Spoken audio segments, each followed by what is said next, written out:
Alright, congratulations, you made it through all my videos. Now, how does it work? How do I put it all together? Let's take a look. Okay, so let's begin looking at what I actually do. So for me, as a reminder, you should always review your goals on a retirement calculator. But let's look at my breakdown. Looks kind of familiar because it's a 50, 30, and a 20% broken into 3 different areas that I invest in. So similar to that budgeting rule, but 50% of my investments go towards the equities category.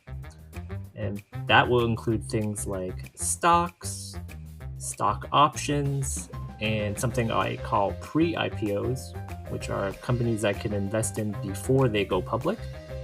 You could think of it like being on Shark Tank or Dragon's Den in Canada. The next category that I liked is alternatives, and I put 30% of my investments into this area. Alternatives include things like cryptos, commodities like gold or oil, and collectibles. And collectibles I'm going to break down later in a few other videos on platforms I use, but that'll include things like classic cars or fine art. I'm betting most people that are watching this probably would have never have thought that those kind of things can be actual investments. And I'm here to show you how I do it. And then finally, 20% of my investments goes towards fixed income category. Now, this includes things like REITs, which is short for Real Estate Investment Trust. I will probably have a video at some point about that. Construction loans or building loans. I like to invest in things that I actually know pretty well, and that's building. And then finally, a category I just call government debts, which I put my cash in to earn at least some type of interest when I'm not sure where I'm going to invest in later. But that's pretty simple. I could explain that one later too. And that's it. Now that was just an example of what I'm doing.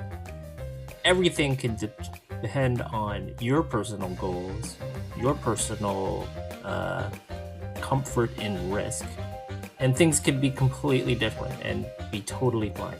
For example, maybe you're way more conservative at this point and you want to put 50% of your investment capital into fixed income as opposed to equities. Totally fine. This is just an example of where I'm at and what I'm doing right now. And like I mentioned in the first lesson, I have assessed my situation every single year and I make adjustments over time.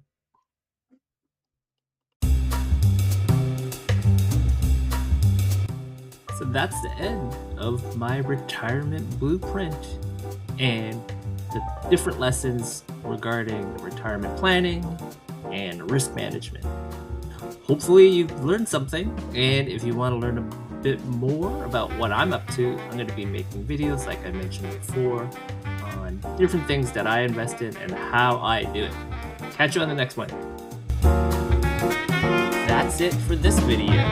Catch you on the next one. Thanks.